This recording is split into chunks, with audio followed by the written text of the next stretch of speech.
What is good, YouTube? Quinn Wade basketball analysis coming to y'all on analysisplayground.com and on YouTube. We're going to talk about the Los Angeles Clippers getting a beat down, toe up W versus the beat up Blazers versus the beat up Clippers. And we got a competitive game, not the funnest or exciting game to watch outside of Anthony Simons and Reggie Jackson and Norman Powell and Jeremy Grant go bucket for bucket. But it was a decent game. We'll expect a little bit more next time. Hopefully, we can see some Dame and some Gary Payton and those guys be more healthier. This season has been injury plagued, just like last year. But at least the games are competitive. These are the best players in the league, the best players in the world, and for them to score 112 and 118 points just shows that the Clippers are 6-4 away from Los Angeles, 13-9 on the season. The Blazers fall down to 11-10. They 4-5 at home. They still had a pretty good season. Consider that Dame missing basically half the season already. We're gonna talk about the Portland Trailblazers first. They got outscored 31-28 in the second quarter, 34-29 in the third quarter, and they only scored 17 points in the fourth quarter, and the Clippers scored 36 points. That's how they ended up coming back and beating the Blazers. The Blazers was beating them offensively. They was hitting all their shots, and then they just lived by the jump shot and just died by it. They couldn't make the same shots, led to transition, led to semi-transition, and it just was too much for them to overcome, and they gave up layups and dunks and threes just because they gave up a lot of open shots because semi-transition and regular transition. And then the team got confidence. They felt that they can score. They felt that they can make shots. They started feeling themselves. And then the barrage came in the fourth quarter, and the Clippers was able to come out victorious. Justice Winslow, it's good to see him resurrect his career. He seemed like he was going to be out of the league, and now he found a home with Chauncey Billups and the Portland Trailblazers. 10 points, -3 and plus minus, 3 personal fouls, 2 turnovers, 1 steal, 2 assists. He also had a double-double because he had 13 rebounds, 2 of 2 from the free throw line or 1 from the three-point line, 4 of 10 from the field. Jeremy Grant had a huge night, just hitting them jump shots tonight. He wasn't known as a shooter coming into the NBA. He has solved that problem since he's been in Denver. In Detroit, has become a way better player and really became an all-star caliber player. I wouldn't say he's a surefire all-star, but he's on the caliber of a borderline all-star, kind of like a Tobias Harris type of guy, a guy that can get you 19 to 20 plus, but he got to do it on a winning team. He couldn't do it in Detroit because they wasn't a winning team, but he can do it in Portland. But Portland got to get back to their winning ways, and it's tough to do that without your best player and your 6-time All-Star, 6-time All-NBA player and video game Dame, aka Dame Dollar. It wasn't Dame time tonight. They could have used him tonight, but he had another minor injury that kept him out, just like the Clippers. +2 and plus minus for Jeremy Grant, 6 personal fouls, so he fouled out. That hurted them in the fourth quarter. They needed another guy that can get a bucket, and he just couldn't do it because he was fouled out. 2 turnovers, 2 blocks, 2 steals, 2 assists. So a game where he was able to contribute in multiple ways, like a Swiss Army knife. 3 rebounds, 3 or 4 from the free throw line, 5 of 11 from 3, 12 of 24 from the field, so 50%. Great game for Jeremy Grant. I love what I seen out of him. If he would have kept stroking it, they would have definitely been able to hold on to that lead, but got in foul trouble. Yusuf Nurkic didn't play the greatest game offensively, but was solid defensively in my personal opinion.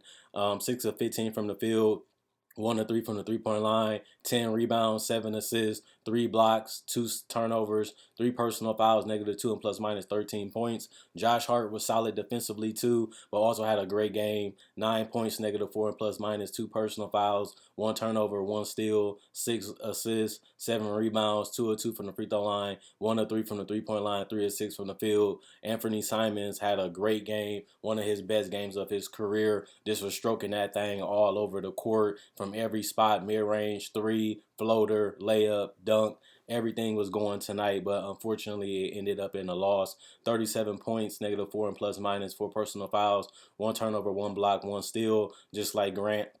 4 assists, 2 rebounds, 2 of 3 from the free throw line. 9 of 16 from 3, which was amazing.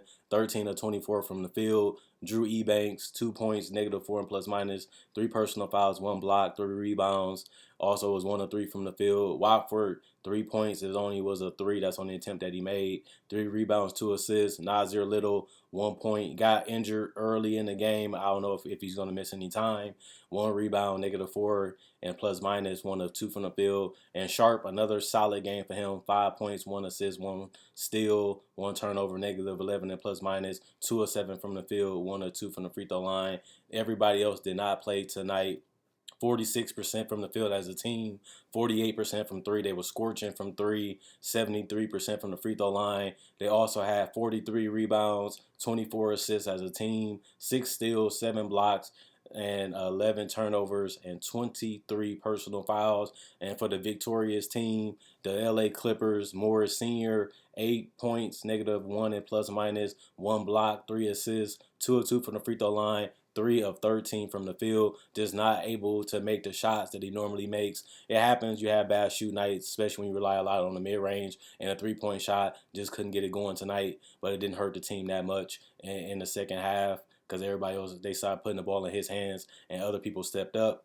Zubac, 5 of 8 from the field, 2 of 2 for the free throw line, 13 rebounds, so a double-double for him because he had 2 steals and also 1 block, 2 turnovers, 1 personal foul, -21 and plus minus, 12 points, 24 points for the Clippers, for Reggie Jackson, set plus 17 and plus minus, 1 personal foul, 3 turnovers, 1 block, 12 assists, so a double-double. He was able to facilitate, find guys cutting, find guys for threes, find guys in transition while also making his threes and making his layups and his floaters and getting to the basket and getting to the free throw line. 4 of 4 from the free throw line, 2 of 7 from 3, 9 of 23 from the field. Terrence Mann, 3 of 8 from the field, 2 of 4 from 3, 5 rebounds, 3 assists, 1 steal, 1 block, 2 turnovers, 2 personal fouls, -9 and plus minus, 11 points. Amir Coffey, 7 points, -13 and plus minus, 1 personal foul, 1 turnover, 2 assists, 1 rebound, 3 of 4 from the free throw line, 2 of 7 from the field. Nicholas Batum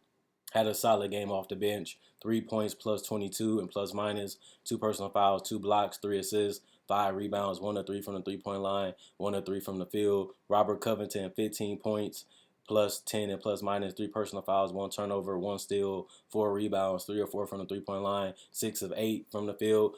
He hasn't played that much, but it's still good to have a guy like Covington that can come in and give you defense, give you rebounding, and give you floor spacing. And he did that tonight alongside Nicholas Batum. Biop, 3 points, 3 of plus 19 and plus minus, 2 personal fouls, 1 block, 1 steal, 4 rebounds, 1 or 2 from the free throw line, 1 or 1 from the field. Norman Powell was huge, was the best player of the game is Norman Powell, number 24 for the Los Angeles Clippers, 32 points, plus 17 and plus minus, 3 personal fouls, 4 turnovers, 1 steal, 2 assists, 4 rebounds. He also was 4 or 5 from the three-point line, made him what it mattered, made him in the fourth quarter, made him throughout the entire game because he was 10 to 16 from the field. A hyper-efficient game, getting to the basket, finishing was huge in the fourth quarter, mid-range 3, everything was going offensively for Norman Powell. These are the type of games that you hope he can have with Paul George and Kawhi Leonard when he comes back. This is a combo guard that can literally do whatever he needs offensively while still being able to play off the ball, while still being able to create his own shot and come off screens and get buckets. Same with Reggie Jackson. They also had no John Wall tonight. Brown, 0 points, -2 and plus minus, 2 personal fouls, 1 rebound. 0 of 1 from the field. And Preston, 1 of 1 from the field. It was a 3, 1 assist, 3 points, -9 and plus minus, 18 personal fouls, 13 turnovers, 7 blocks, 6 steals, 26 assists, and 48 rebounds. 46% from the field, 41% from 3. Just great shooting tonight in the second half, especially, and 82% from the free throw line. They made them when it mattered, especially in the fourth quarter. And that's your game. This is a competitive back and forth game when both teams really didn't want to lose. They both fought. They both executed. They both played to their strengths. They both had guys do multiple things offensively, handling the ball. Combo guards was on display tonight. Reggie Jackson has been huge. He had cried because the Clippers gave him a second chance to revitalize his career, and he has done that consistently since he's been the Clipper. He did that again tonight. We thought Norman Powell was great, but he's showing after a slow start that he's still starting to get ahead of steam. His game has really become better. I think Kawhi Leonard and Paul George allowed him to have the ball more in his hands. He's best when he got the ball in his hands instead of playing off ball. And you seeing him become the Norman Powell that he always been. And that's a guy that can really just get buckets. And then Robert Covington and these other guys, they just fill the space and give you guys that can move the ball, space the floor, or shoot the three or hit the mid range and can take you off the dribble if you close out too hard and make a layup, the right pass, or a dunk, and they can also get out in transition and space the floor and get layups and dunks too. And they just complement Reggie Jackson, John Wall, Paul George, and Kawhi Leonard so perfectly as a stylistic play out, how they play out their offense. But defensively, they can be tough because they can cover a lot of space because they have mobile, long, lanky guys that can do a lot of things called roaming defensively. But the thing about it is health and the concern is still there as they have guys in and out the lineup. They care more about the playoffs than they do the regular season. That's understandable, especially because they've been winning, but other teams have been beat up and tore up just as much as them. So it kind of evens out, but I still want to see them against better competition and against better teams and see if they can really compete and beat those teams during this season. They can get us a better look at this Clipper team. A lot of people giving them respect just because they got Kawhi Leonard and Paul George, but they actually have to beat these teams and they have to do it consistently for me to give them the green flag as a team that's a legitimate contender. They haven't done that yet. They beat a lot of teams they supposed to beat. They should be if they're contenders, but you still got to beat the great and the elite too if you want to be a legitimate contender, and we have to see them do that now. They have won a lot of games that they should win. Their record is still good. They still above 500. It's not time to hit the panic button just yet, but it's time to hit the panic button as a contender just because we haven't seen them do anything against contenders, and every time they play one, they're never healthy, and that's not a recipe for success. That's a recipe for a disaster because if chemistry ain't right, guys not shooting right, guys not performing right, it's because guys are not on the court at the same time getting used to each other, building that camaraderie and that chemistry that's needed to beat those teams that's doing it now during the season and consistently during the season, especially because a lot of these teams at the top has been healthier than the Clippers, and that's basically every team has been healthier than the Clippers because they have been one of the most unhealthy teams and they one of the most low managed and resting teams in the NBA. And then you got to realize their players not that old. They're not 36, 37, 38 years old. They're 28, 29, 30, 31, 32 year olds, and they shouldn't even be resting as much as they are, but they had significant injuries, and I guess that's the reason. Makes sense, but it's still not a recipe for success against the better teams that's hitting a stride now, and then you really want to hit your stride during playoff time. This team hasn't hit no stride. They just beat the competition they're supposed to beat, and that's really just about it. Other than that, comment, like, subscribe, and share. Keep liking on Facebook. Like my Facebook page, like this video, share it so this channel can continue to grow. I love the amount of likes and the amount of subscribers I've been getting. I want that to continue into December as we continue to move towards December. Let's go for 6K subscribers by January. Thanks for the love. Thanks for the support. Quinn Wade Basketball Analysis signing out.